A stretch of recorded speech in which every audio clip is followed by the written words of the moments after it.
So,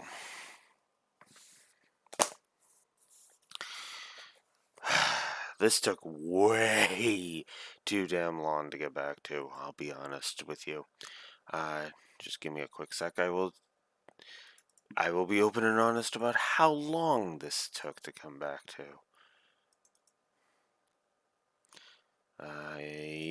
This took from...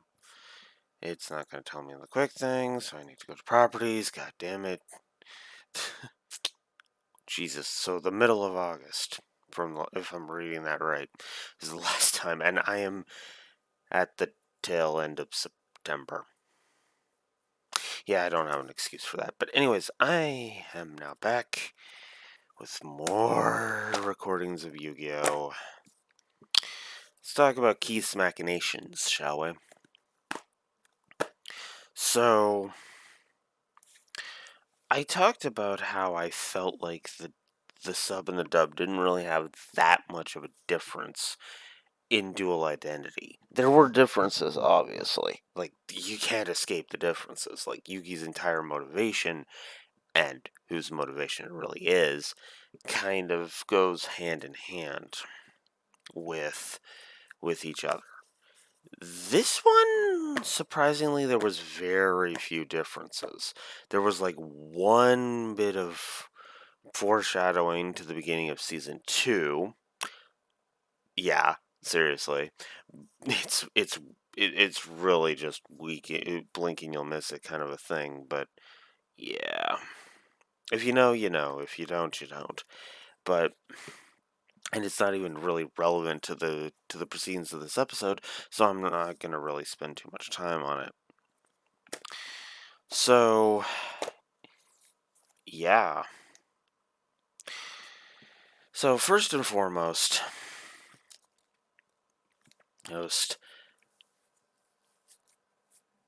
Bandit Keith's having stolen Joey's card. I've been mentioning it kind of off and on, and as we've been going through this. Oh, okay, I guess I didn't really mention it, but the point is it's been culminating in this moment. Because then Joey tries to find the card. He's not able to find it because, of course, it's in Keith's possession, right? Well, this is where Mai steps in. And I like this that she acknowledges they're friends in both versions.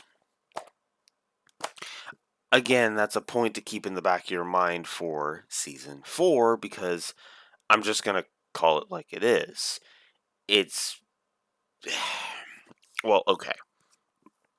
I'll mention this more when we get to Season 2, the episode of Season 2, but the whole crap with Mai in Season 4 could have been avoided by Joey not being a moron in Season 2. Admittedly, it does feel like the dub was trying to course correct, but then the sub decided to double, triple, and quadruple down on the mistake, so... Shrug. Now, obviously, I don't want to spend too much time on that here, but it's just like... Let's just say I wouldn't have Mai be an antagonist in Season 4, and leave it at that for now. Spoiler, she's going to be an antagonist in Season 4. For really fucking stupid reasons, I gotta say. Yeah, the PTSD... Now, okay, for I guess I should say simultaneously good and terrible reasons. Good reasons, the PTSD. The bad reasons, the form that takes. Now, granted, one of them is understandable from a character perspective, and the other is just bad writing to fucking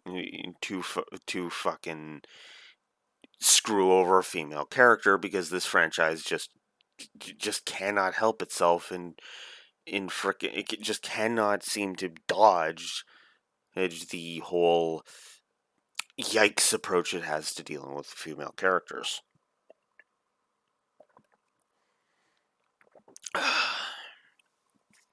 Women just aren't allowed to be badass in this franchise, apparently.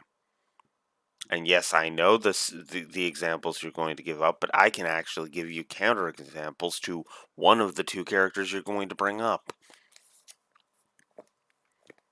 Admittedly, I still don't remember anything about Aki getting screwed over, but I guess we'll see because, as I keep saying, yes, we're going to go through 5Ds. But anyway, I also love the way Mai says it in the dub.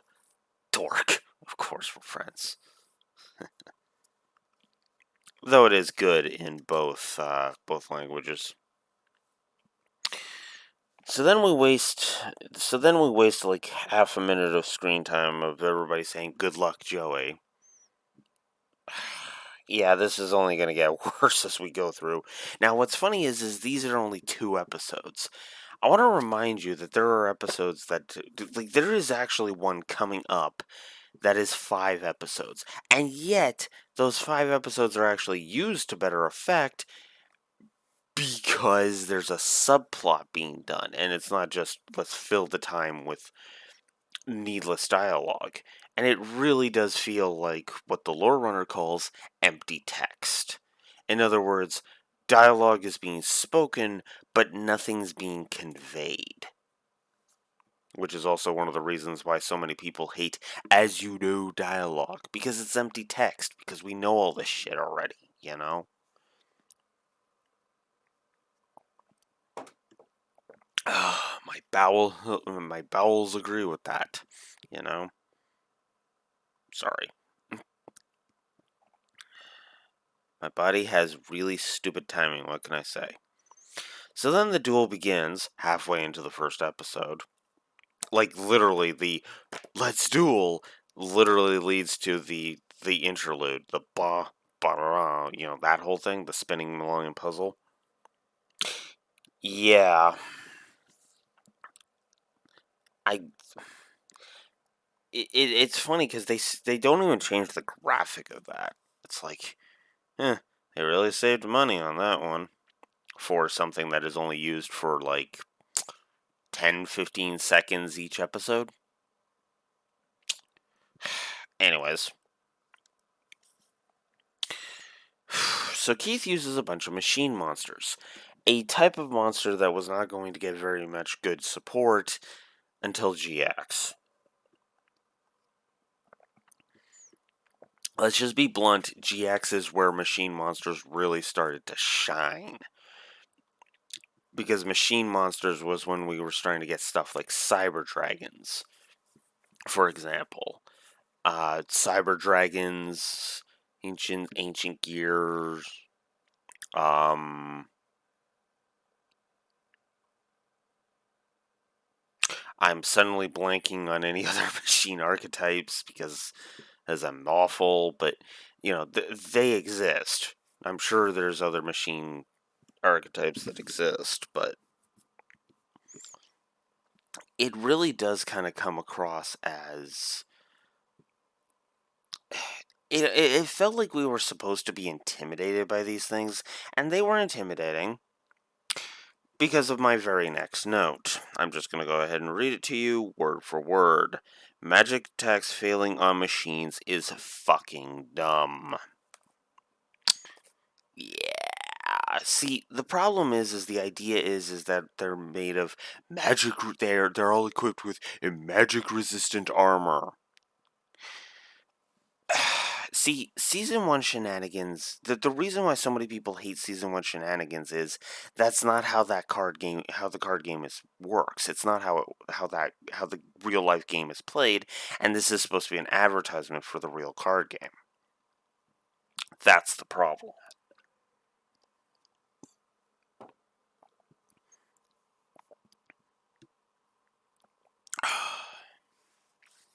So it's kind of dumb, and it's always been kind of dumb.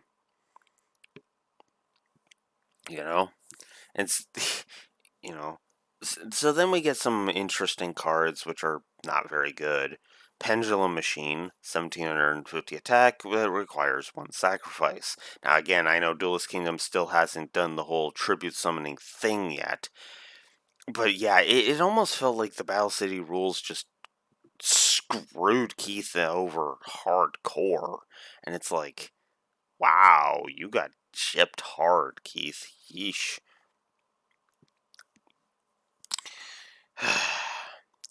So then, Keith accidentally briefly shows off Zoa, which leads into Metal Morph, which is actually in its more cheap version here. Which is funny because both of the monsters that get enhanced and get transformed by Metal Morph in these episodes, those metal forms are completely fucking useless. Metal Zoa being a great example of that. In fact, what's funny is in the game Yu-Gi-Oh! Forbidden Memories, which I think is in my PS3 right now, so I'm not going to go and get it. In Forbidden Memories, it's actually more beneficial to you to run the regular Zoa than it is to run the metal counterpart. Wrap your head around that shit.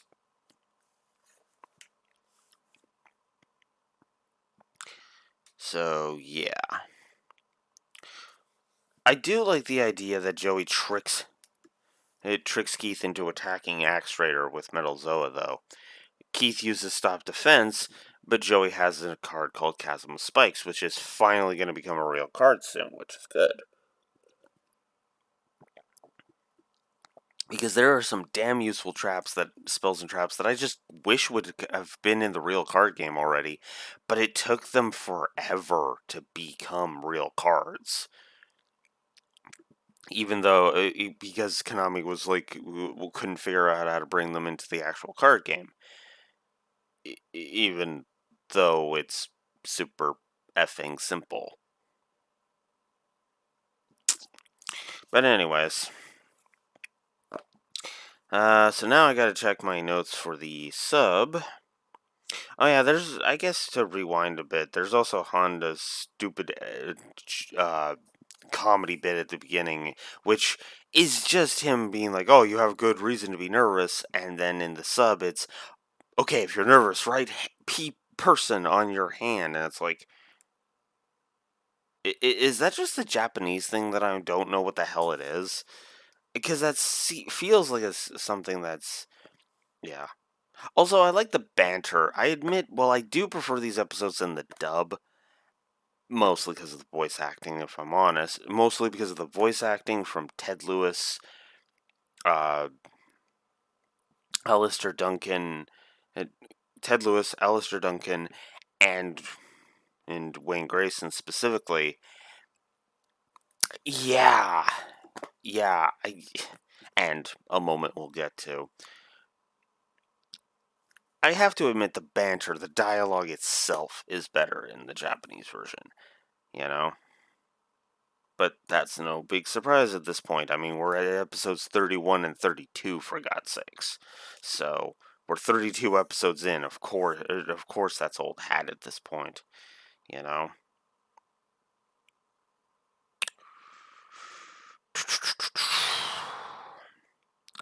I do like the whole nothing but hell awaits you, and then Jinochi's just like, then I'll defeat you in hell. Kind of reminds me of The Empire Strikes Back. Heck, right? You'll never reach your buddy. Yes, I will. What if you don't? Then I'll see you in hell. Love that. But then again, that's Han Solo, so duh. Also, Joey's kind of mental thought of how the reason why Flame Swordsman can defeat Zoa is stupid. Instead of it being a fiend, not a machine, which is what it should be, let's just be blunt, it's because it's dog attribute. Attributes are not a fucking thing at this point in the franchise. In fact, arguably they won't for a long time. But whatever. They also talk about, in the Japanese version, the flow of a duel. I shudder in Zexal. Admittedly, that's more because of the dub, because I've only seen like snippets from the sub. By all accounts, the sub is just infinitely better, and I can believe that because you really don't have to try very fucking hard. You can be as mediocre as the sub has been for season 1 of DM here, and still be infinitely better than Zexal's dub. You don't have to try, is what I'm saying. You actually have to try to be worse than Zexal's dub. Seriously. But that's it for part 1, so let's move on to part 2, where Pegasus looks into Keith's and Joey's motives, acknowledging that it's practically a battle of good versus evil. He calls it a battle of light versus dark, or hope versus despair. I don't really. I can't remember if he said hope versus despair or hope versus revenge. No, he said despair. Revenge is actually the one I would call it more so, right? Oh, and by the way, Keith lost when his motivation was revenge. Cue the Camelot clip. But I do like it. Now, in the Japanese version, they go more into how Keith's life was turned into hell. Basically, how he allowed himself to descend. Obviously, they're going to cut out. They don't really show what he's drinking, but we do see Keith drop his cards in the dub. But the idea is that Keith basically decided that he was going to drown his sorrows at losing a fucking card game with drugs and alcohol.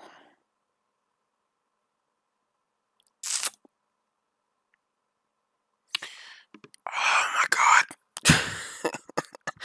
I mean, okay, episode, if you're trying to make us really fucking despise Keith, I think stealing the only hope Jonochi has of saving his sister's eyesight, right, trapping them in a cave, and generally being just a complete asshole was good enough. I don't think we needed the drugs and alcohol. I mean, I get it, it's trying to be an anti-drug and alcohol PSA, but I don't know. It just felt like this was the wrong anime to bother with that, you know? I don't know.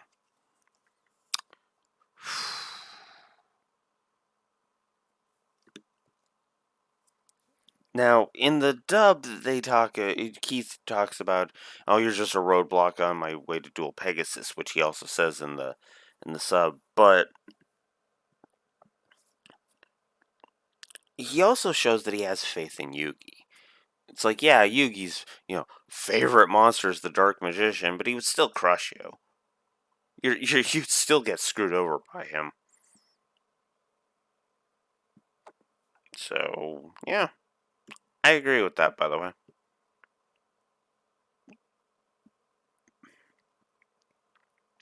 In the sub, Jinochi talks about how he knows about despair and the desire for revenge, and I put that as a question mark because I'm like, I mean, yeah, you've seen some of the local ugly, but Joey, I'm sorry, but I don't buy that you've tasted desperate. If you'll forgive the Batman Begins reference, I really don't think he's tasted desperate. Just my effect. Just my opinion. Excuse me. I read effect. I read the next sub note, which is about the gamble effect, and I'm just like, and so I said it that way. Speaking of that, let's get to Barrel Dragon.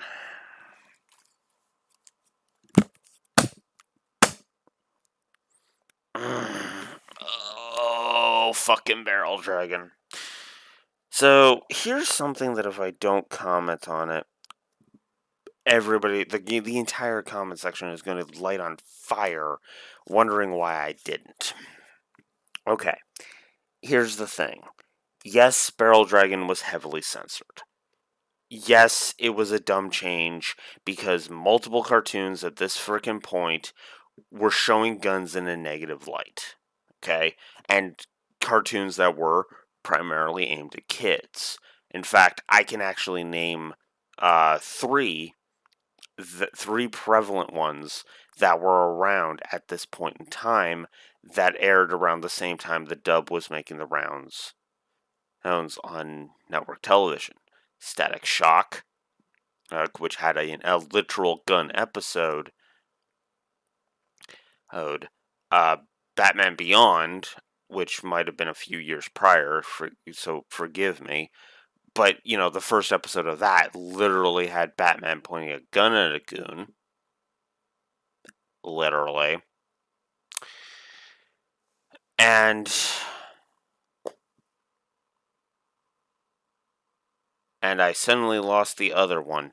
But so I guess I'll just default to the other one that Shinta mentioned, which was, of course, Digimon with Deputymon, who is literally a walking, talking gun. So, yeah. Now, okay. In the interest of fairness,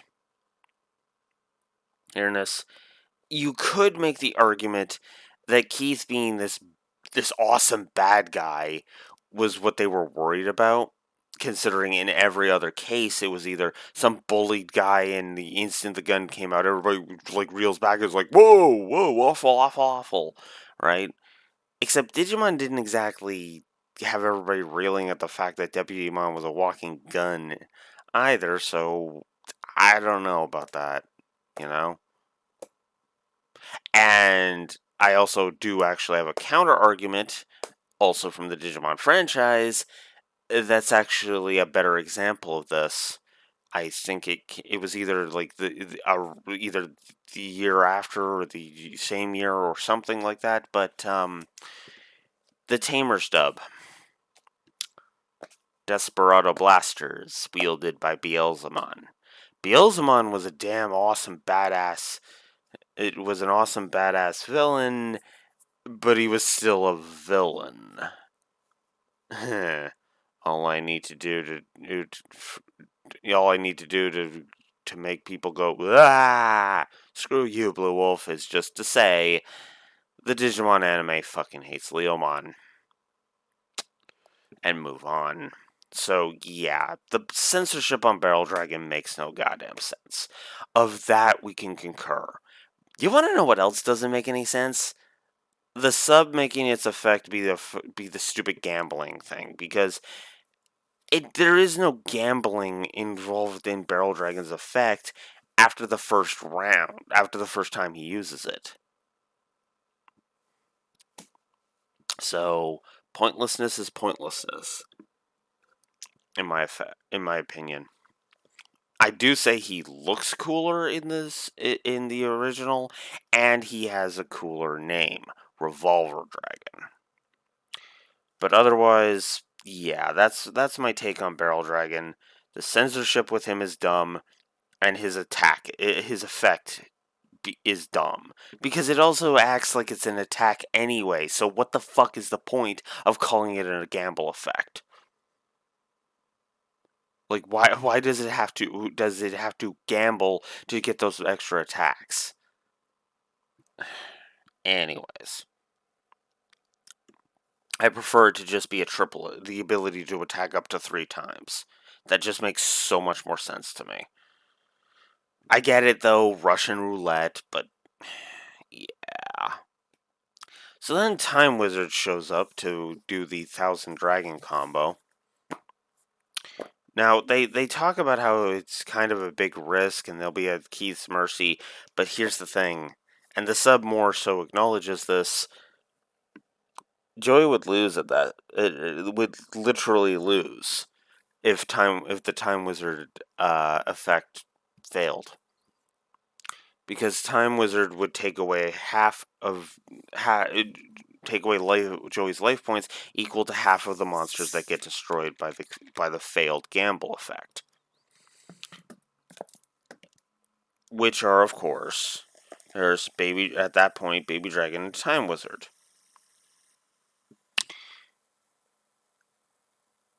Baby Dragon has 1200 attack, and Time Wizard has 500. Half of 500 is 250. Half of 1200 is 600. 250 plus 600 is 850. Joey's exact remaining life points at this point. Yeah. Then Keith pulls out a trap card that doesn't work anywhere, anyway, in any respect like it does in the anime. Time Machine. Because what it does is it negates the damage and then brings back the monster from the previous turn.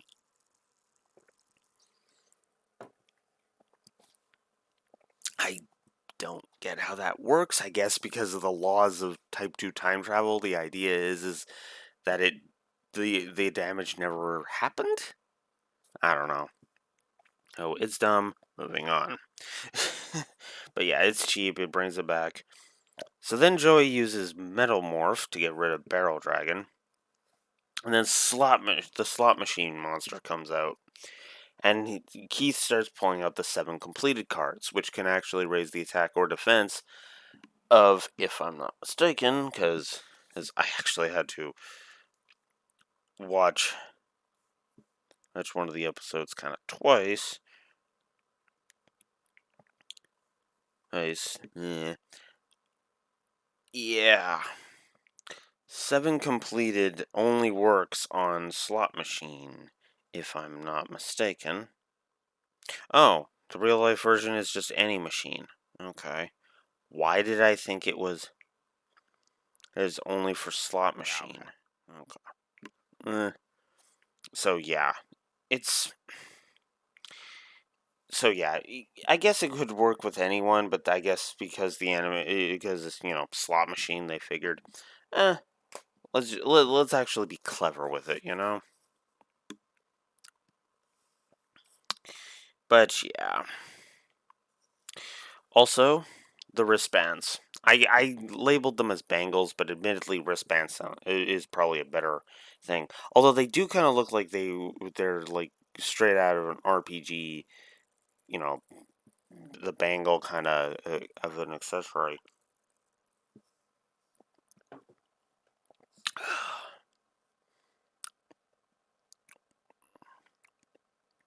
History. So yeah. So then Blastsphere shows up. Now Blastsphere is an interesting one because it tends to be effectively a delayed man-eater bug. Just in this one, it's more of an delayed attack, which is just okay then.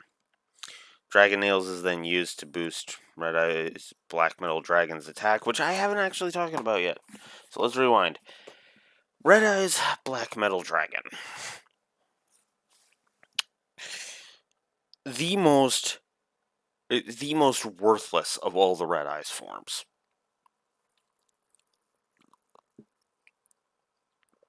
Let me walk that back a little bit. It is the worst Red Eyes card, period. Spell, trap, monster, doesn't matter. It's the weakest one. Now you're probably thinking, well, why, Blue Wolf? Well, take a look at it sometime. I believe, actually, I'll just bring it up. I'll just bring up his real-world counterpart, because in the anime, it's basically just Red Eyes, but equipped with Metal Morph, right? Well, in the real card game, it's a monster that has to be summoned from the deck. Now, obviously, I could just stop right there. There, I could literally just stop my explanation right there. There. But let's start with let's start with its incarnation in the anime. The fact of the matter is that In the anime, it was basically just Magic Metal Force, as Metamorph was called in this first appearance,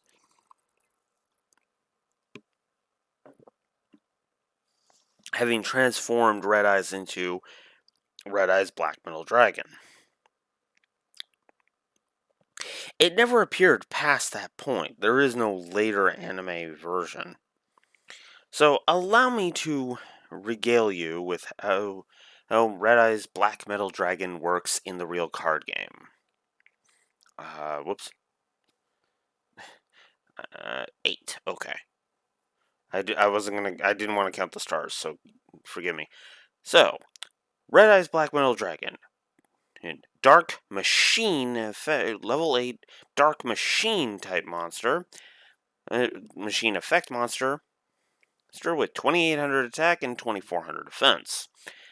Cannot be normal summoned or set. Must first be special summoned from your deck by attributing Red Eyes Black Dragon and equipped with Metamorph.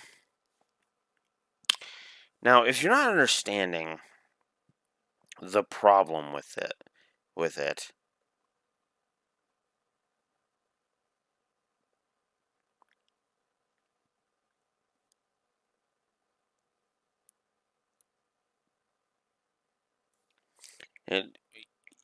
it's a useless card.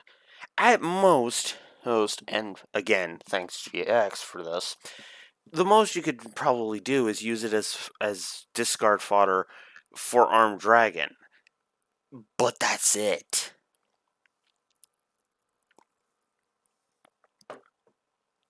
And Armed Dragon has its problems, but we're going to save talking about that until we get to GX, which I know at this rate is going to be a long time from now, but you get my point. I'm going to try and speed this up. Like, I'm actually going to, probably right after this, actually, what time is it? Yeah, I should be able to knock out Best of Friends, Best of Duelists in that time. I'm actually going to try and get out another one of these out in the next 3.5 hours, which means I should probably hurry this up so I can get started on that. But yeah, Red Eyes Black Metal Dragon, it's a cool idea, but its execution is just fail. It's just pure raw fail, in my opinion. Now, if it could be summoned from your hand or deck, and it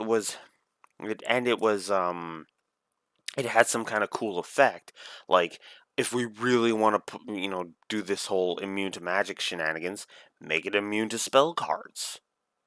That could be an interesting idea.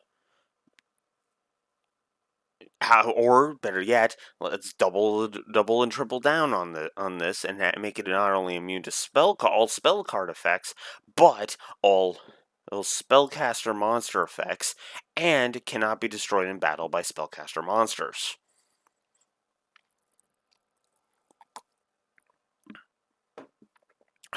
Now that sounds convoluted and kind of gimmicky as hell, but again, it's a DM card, so why not have it be just this gimmicky nonsense?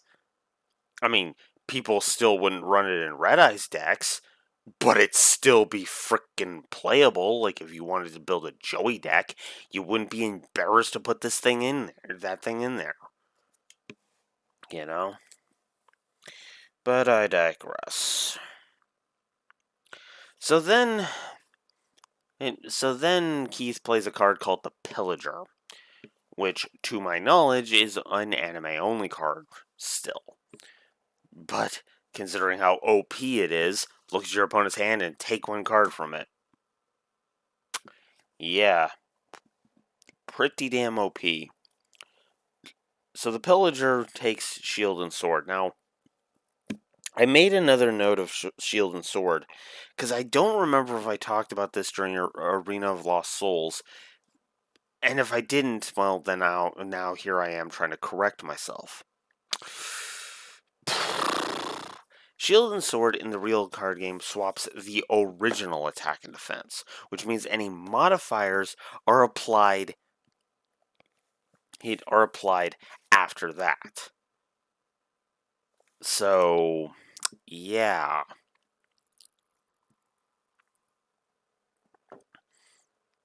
Which is funny because that would actually make Actually, no. That actually would make Keith's card stronger now that I'm actually thinking about it. Because then its original attack would be 2300, and that would have been raised twice because 2 boosts to attack, right? So actually, it still would have been a wahaha win, but it's just I kind of wish it would work that way. So in the real card game, how that would work is all right. The attack and defense points swap, right? Keith had 2 7 completed going towards attack and 1 to defense. So what would happen is Slot Machine would have 2700 defense, and then it would add 1400 onto the attack, 3700 attack. Well, meanwhile, Red Eyes, his Black Metal Dragon, would have its attack and defense points swapped. So instead of adding 600 onto the 2800, it would be adding 600 onto the 2400. Therefore, it would go down to 3000. Which, in the grand scheme of things, doesn't really mean anything in this duel. It's just, I think they could have actually considering the real world version, I think they could have actually played with that a little bit. Maybe in a gimmicky, side match with no real big stakes. But oh well, it's way too late to be able to pull that kind of thing, though. That's the problem.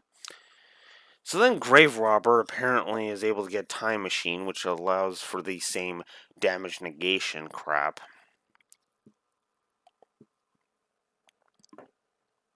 And then Keith Keith loses because yeah.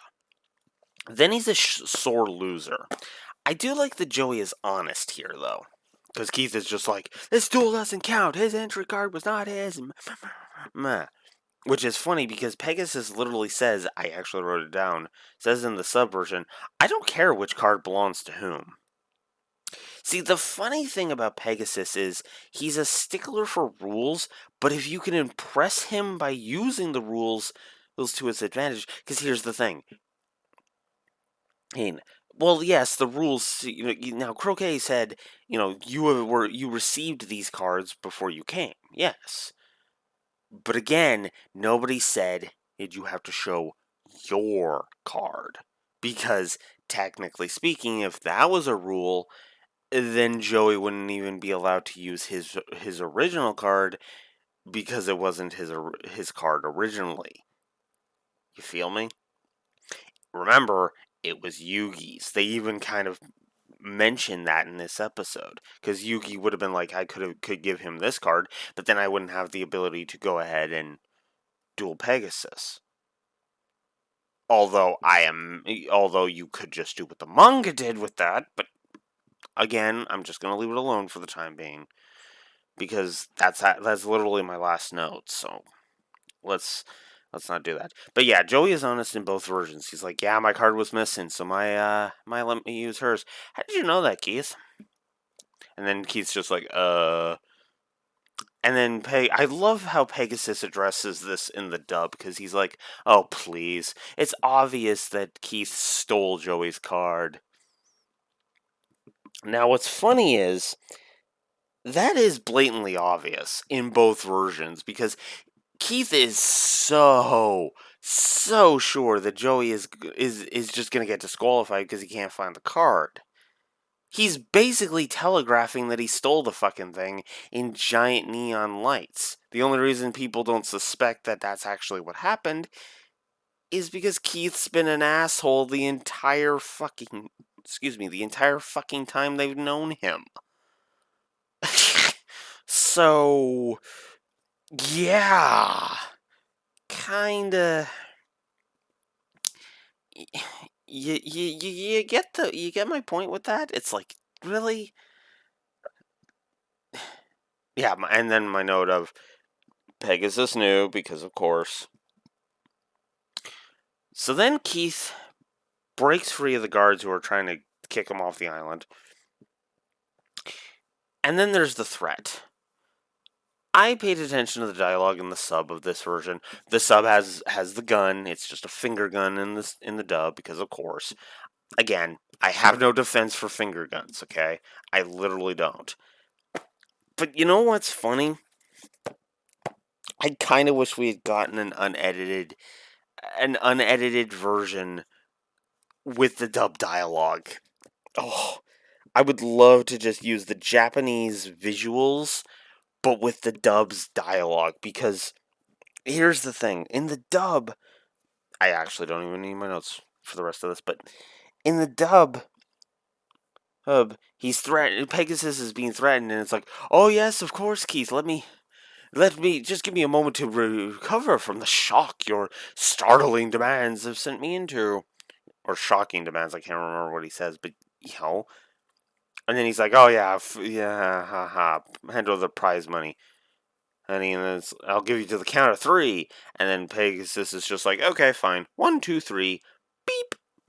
He pushes a button on right by his throne, which actually activates a trap door all around his chair, and Keith falls out of the castle. Can I just say I love that?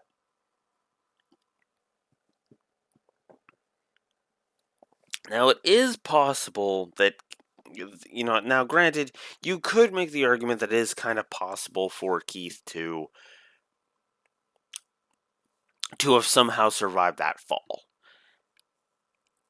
Because, spoilers, he is actually still alive. That's actually the thing I was talking about with the hinting, the one tiny hint to season 2. But that's just it. I feel like there was a missed opportunity to kind of give Joey a reoccurring antagonist, not just in season 2, but in season 3 as well. Like, I don't know, maybe have Merrick recruit Keith, and then we could kind of get him to be kind of another extension, right? Because the thing is Joey will fight a cheater whose only claim to fame is Jinzo,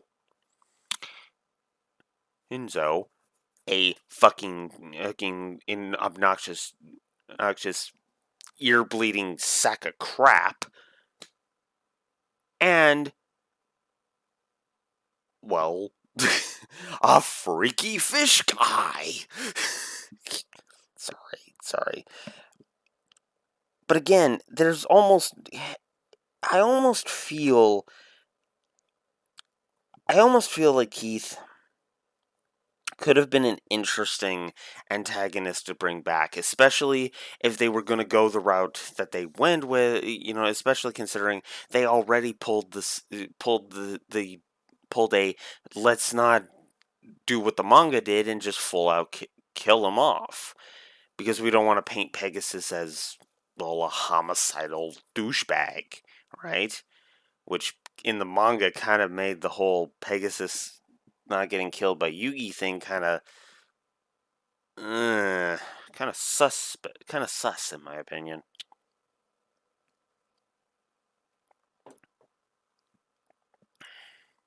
Now there would have been an interesting twist, wouldn't it? Especially if you wanted to go the whole, Atem is freaking dark and evil crap that season 4 is going to try and pull.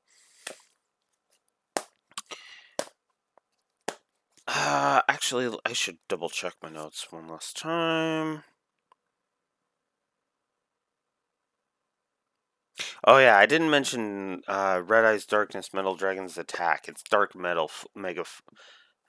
Wait, is it Dark? Yeah, Dark Mega Flare. I like that name. And yes, it is because I'm a fan of Final Fantasy. That's all I wanted to say on that. But ladies and gentlemen, that's Keith's Machinations. I do prefer these episodes in the dub.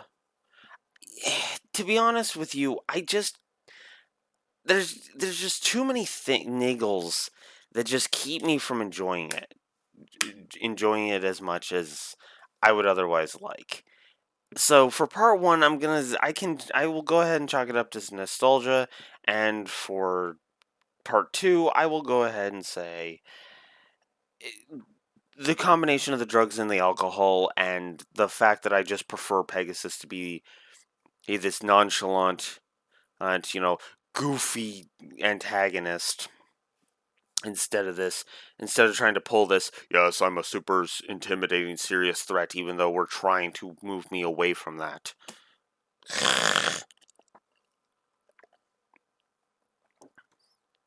Because at this point, it's just like, ugh. But there is one more note I need to talk about, and I will talk about it more in depth next time, but the next 2 episodes basically are filler. Let's just call it what it is. Now, why do I say they're filler? Because they're fucking filler. This not only did this duel not happen in the frickin' manga, but there's no goddamn point to this. I don't want to say that there's going to be melodrama next time, because I don't agree with that. But there is definitely going to be freaking fake drama. And I do mean fake. Because it's a duel that doesn't need to happen. And it does anyway. And good lord, because from what I know of the sub version of these 2 episodes, because I've never seen these episodes in their entirety in the sub, I'm probably going to. This is probably going to be the easiest 2 points the dub ever got, and yeah, maybe it'll be because of nostalgia. Because the thing is that there's dragging crap out, and then there's just flagrant padding, which, as I mentioned with the cheerleading earlier in this episode, was flagrant. It was like half a minute of just wishing Joey good luck and reacting to moves and that. And this series is notorious for that, and it gets really old really fast.